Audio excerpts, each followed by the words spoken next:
আল্লাহ পাকের মুমিন বান্দাবান্দি হঠাৎ স্বপ্নের মধ্যে দেখতে পারবে জান্নাতের দরজাগুলি টাস টাস করিয়া খুলিয়া গেছে, জান্নাতের হুর গিলমানরা জাওয়াহিরের মালা নিয়া দাঁড়ায়া রইছে, বলবে আল্লাহ তাখাফু ওয়ালা তাহজানু ওয়া আবশিরু বিল জান্নাতিল্লাতী কুনতুম তুআদুন। এই আল্লাহ পাকের বান্দাবান্দি কোনো ভয় নাই, কোনো চিন্তা নাই, এত সাধনা করে কোন জান্নাত কামাই করছো, ওই যে দেখো সেই জান্নাত, ওই জান্নাত দেখার সাথে সাথে আল্লাহ পাকের মুমিন বান্দাবান্দির রূহটা পাগলের মতো জান্নাত থেকে দৌড় মারবে। কখন যে শরীরের থেকে রূহ বাইর হইয়া যাইবে আল্লাহ পাকের মুমিন বান্দাবান্দি কোনো কিছুই টের করতে পারবে না। আল্লাহ তুমি কবুল করিয়া নাও। কিয়ামতের ময়দানে আল্লাহ পাকের মুমিন বান্দাবান্দি উঠবে, নবী আলাইহিস সালাতু ওয়াস সালাম ডাকিয়া ডাকিয়া হাউজে কাউসারের পানি পান করাইয়া দেবে। বুখারী শরীফের মধ্যে রওয়ায়াত আছে, মান শারিবাল্লাম নিয়াজ মাবাদা, যেই ব্যক্তি এক পেয়ালা হাউজে কাউসারের পানি পান করবে 50,000 বছরের মধ্যে আর কোনোদিন পানির পেশা লাগবে না। আল্লাহ তুমি কবুল করিয়া নাও। ওয়া ইন মিনকুম ইল্লা ওয়ারিদুহা কানা আলা রাব্বিকা হাতবাম মাকদিয়্যা সুম্মা নুনাজ্জিল্লাযীনা তাকাও ওয়া নাযারুয যালিমিনা ফিহা জিসিয়্যা। নবী আলাইহিস সালাতু ওয়াস সালাম পুসরাদের কিনারায় দাঁড়ানো থাকবে, তার উম্মতরা পাড়ি দেওয়া শুরু করবে। একদল উম্মতের ঈমান আমলের অবস্থা তো হাই কোয়ালিটির হবে, 1 সেকেন্ডের মধ্যে 30,000 বছরের পুসরাত পাড়ি দিয়ে আমার মাওলার জান্নাতে চলিয়া যাবে। কেউ বাতাসের গতিতে পুসরাত পাড়ি দিয়ে মাওলার জান্নাতে চলিয়া যাবে, কেউ বা ঘোড়ার গতিতে, কেউ গাধার গতিতে, কেউ দৌড়াইয়া দৌড়াইয়া পুসরাত পাড়ি দিয়ে মাওলার জান্নাতে চলিয়া যাবে। নবী আলাইহিস সালাতু ওয়াস সালাম ফরমান, কিছু তো বন্ধর অবস্থা এরকম হবে, একবার হাঁটিয়া যাবে আবার ঘুরলাইয়া পড়িয়া যাবে, আবার যাবে আবার পড়িয়া যাবে, জাহান্নামের তাপ চেহারা লাগিয়া যাবে। কোন রকমের ঘুরলাইতে ঘুরলাইতে উপরে গিয়ে উঠবে। আল্লাহ প্রথম থেকে শেষ পর্যন্ত যে কোনো একজনের মধ্যে তুমি আমাদেরকে কবুল করিয়া নাও। এরপরে জান্নাতে যাওয়ার পরে মাওলা পাক ডাক দিয়ে বলে, জান্নাতীরা আমি তোমাদের সাথে যে ওয়াদা করছি সেই ওয়াদাকে পালন করছি নাকি? জান্নাতীরা বলবে, মাওলা হে তুমি যে ওয়াদা করছো তার চেয়ে কোটি কোটি গুণ বেশি নিয়ামত আমরা পেয়ে গেছি, কিন্তু একটা ওয়াদা এখনো পালন করো নাই। উমরি আমার মাওলায় ফেরেশতারে আমি বান্দাদের সাথে ওয়াদা করছিলাম জান্নাতের মধ্যে তাদের সাথে সাক্ষাৎ করব, কিন্তু এখনো আমি তাদের সাথে সাক্ষাৎ করি নাই। এ ফেরেশতারা নূরের পর্দা হটাইয়া দেয়। যখন 70,000 নূরের পর্দা সরাইয়া দেওয়া হবে, নবী আলাইহিস সালাতু ওয়াস সালাম ফরমান, সাতারাউনা রাব্বাকুম কামা তারাউনাল কামারা লাইলাতাল বাদরে, যেরকম পূর্ণিমার চন্দ্র আকাশে উদিত হইলে ভিড়াভিড়ি ধাক্কা ধাক্কি ব্যতীত প্রত্যেকের জায়গা থেকে পূর্ণিমার চন্দ্র দেখতে পারে, যখন আমার মাওলা পাক রব্বুল আলামিন নূরের পর্দার মধ্য থেকে বের হয়ে যাবে, সমস্ত জান্নাতীরা ভিড়াভিড়ি ধাক্কা ধাক্কি ব্যতীত প্রত্যেকের জায়গা থেকে আমার মাওলাকে দেখতে পারবে। আমার মাওলাকে দেখার সাথে সাথে সমস্ত জান্নাতীরা সেজদার মধ্যে পড়িয়া যাবে। এক সেজদার মধ্যে 40,000 বছর কাটিয়া যাবে, কিন্তু জান্নাতীদের কোনো হুঁশ থাকবে না। আল্লাহ তুমি কবুল করিয়া নাও। তোমাকে এক নজর দেখার তৌফিক দিয়া দাও। কিন্তু আমার বেনামাজি বাবারা, এ দুনিয়ার পাগলের দলেরা, এ বিপর্দা মা বোনেরা, আমার উপর রাগ করিও না।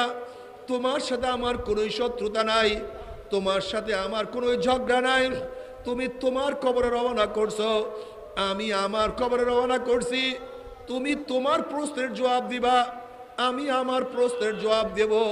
কিন্তু খবরদার খবরদার, হিসাব নিকাশ না মিলাইয়া কেউ মৃত্যুর বিছানায় শুইও না। উমর ইবনে খাত্তাব রাদিয়াল্লাহু ফরমান, হাসিবু ক্বাবলা আন তুহাসাবু, তোমার কাছে হিসাব নেওয়ার আগে তুমি তোমাকে হিসাব নাও। তোমার কাছে হিসাব নেওয়ার আগে তুমি তোমাকে হিসাব নাও। তুমি কি চক্ষু দিয়ে নেকের কাজ বেশি করছো না গুনার কাজ বেশি করছো? এই জবান দিয়ে কি নেকের কাজ বেশি করছো না গুনার কাজ বেশি করছো? এই কান দিয়ে কি নেকের আওয়াজ বেশি ঢুকাইছো না গুনার আওয়াজ বেশি ঢুকাইছো? এই হাত দিয়ে কি নেকের আওয়াজ বেশি করছো না কত সুদ গ্রহণ করছো, কত ঘুষ গ্রহণ করছো? এই হাত দিয়ে অন্যায়ভাবে কত মহিলার গায়ে হাত লাগাইছো? এই হাত দিয়া কত গাঁজা কত মদ স্পর্শ করছো? এই হাত দিয়া কত জুলুম কত খুন করছো? পাও দিয়া কি নেকের দিকে বেশি হাঁটছো না গুনার দিকে বেশি হাঁটছো? অন্তর দিয়া কি নেকের চিন্তা বেশি করছো না গুনার চিন্তা বেশি করছো? আবার গুনাহ যা করছো তওবা করতে পারছো কি পারো নাই? আবার তওবা যা করছো আমার মাওলা মাফ করছে কি করে নাই? আল্লাহ না করো গুনাহ খাতা মাফ না করাইয়া যদি মৃত্যু পিছনে আসার খেয়ে পড়িয়া যাও, আল্লাহ পাক ডাক দিয়ে ফেরেশতারে এই নাফরমান নামাজ কাজা করিয়া রোজা সারাইয়া দিয়া গুনার মধ্যে ডুবান্ত অবস্থায় থাকিয়া কোন জাহান্নাম কামাইতেছে খবরদার ওই জাহান্নাম খানা না দেখাইয়া রুটাকে কবজ করিস না। আল্লাহর কসম করিয়া বলিয়া থুইয়া গেলাম, নাফরমান বদমাশ বেঈমান হঠাৎ স্বপ্নের মধ্যে দেখতে পারবে জাহান্নামের দরজাগুলি টাস টাস করে খুলিয়া গেছে। আল্লাহ তুমি মাফ করিয়া দাও। আজরাইলের মাথা আসমানে পাও তার জমিনে, বিশাল আকৃতির শরীর, গোটা দুনিয়া বরাবর, সমস্ত শরীরের মধ্যে লম্বা লম্বা পশম, পশমের গোনা দিয়া শুধু আগুনের ঝিলকি বাইর হইতে আছে, নাক এবং মুখ দিয়া ধোঁয়া বাইর হইতে আছে। আল্লাহ তুই আমাদের সবাইকে মাফ করিয়া দাও। এই অবস্থা দেখিয়া নাফরমান রূহ আর বাইর হইতে চাইবে না, রূহটা থরথর থরথর করে কাঁপতে থাকবে, করুণ দৃষ্টিতে আজরাইল আলাইহিস সালাতু ওয়াস সালামের দিকে তাকায়া থাকবে। বাবারে ভয় কত মারাত্মক! আমি একবার এই চিড়িয়াখানায় গেলাম, দেখলাম অজাগার সাপের জন্য মুরগি খাদ্য হিসেবে দেওয়া হয়েছে, খাঁচার মধ্যে মুরগি। দেখলাম মুরগিটা সাপের ভয় থরথর করে কাঁপতে আছে, এক কোনায় কোনো রকমে চাপটি দিয়ে বসে আছে। মুরগির মধ্যে সব সময় চিন্তা কখন সাপ আমাকে সবল দেয়। খাঁচার মধ্যে আটকানো, বের হওয়ার কোনো জায়গা না।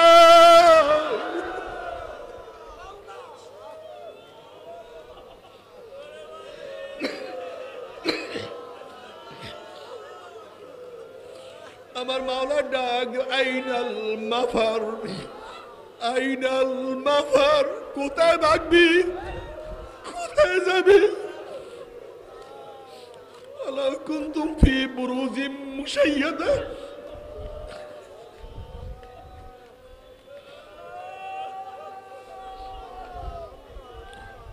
কোথায় যাবা, কোথায় ভাগবা, উপায় নাই। মাওলা, মাওলা রে মাওলা, ইবাদত করার তৌফিক দিয়া দাও, গুনার থেকে বাঁচার তৌফিক দিয়া দাও, গুনাহ যা করছি মাফ করিয়া দাও। নাফরমান রুহটা থরথর করে কাঁপতে থাকবে, কোথায় ভাগবে, ভাগার কোনো জায়গা নাই।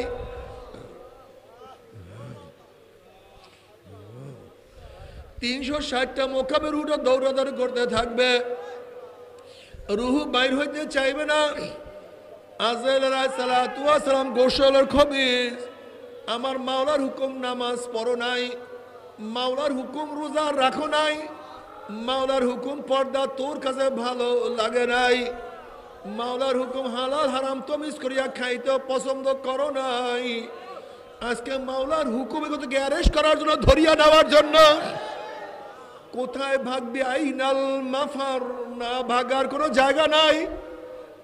আজরাইল আলাইহিস সালাতু ওয়াস সালাম গোসা হইয়া রুহটার পরে এমন জোরে থাবা মারবে, থাবার সরে কলিজার রগগুলি সিরিয়া সিরিয়া নিয়ে যাইবে। আল্লাহ মাফ করিয়া দাও। ও যুবক বাবারা, ও মুরব্বী বাবারা, কেন খেয়াল করো না? যেই জজ সাহেব ফাঁসির রায় লিখছে সেও দুনিয়ার থেকে বিদায় হয়ে গেছে। যেই জল্লাদ ফাঁসি কার্যকারী করছে সেও দুনিয়াতে নাই, সেও মারা গেছে। যাকে কার্যকারী করছে সেও নাই। যে ঔষধ বানাইছে সেও মারা গেছে। যে ডাক্তার প্রেসক্রিপশন করছে সেও নাই, সেও মারা গেছে। যেই দোকানদার ঔষধ বিক্রি করছে সেও তো নাই, সেও মারা গেছে। যেই রুগী ঔষধ সেবন করছে না, সেও এখন আর দুনিয়াতে নাই, সেও কবরে চলিয়া গেছে।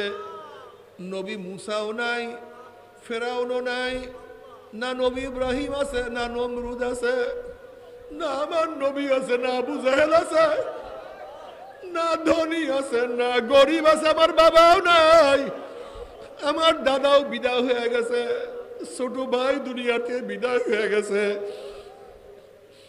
নাতিকে দাপন করিয়া ফলাইছ, ছোট ভাইকেও চিরতরে বিদায় দিয়া দিছ, সাথীও নাই, তুমি আমিও চলার পথে, কিন্তু কি নিয়ে রওনা করছো মুসাফের? ও মুসাফের কি নিয়ে রওনা করছো? ওই যে কবর খুব মারাত্ম, যেখানে সাথী নাই, বাতি নাই, সাহায্যকারী বলতে কেউ থাকবে না।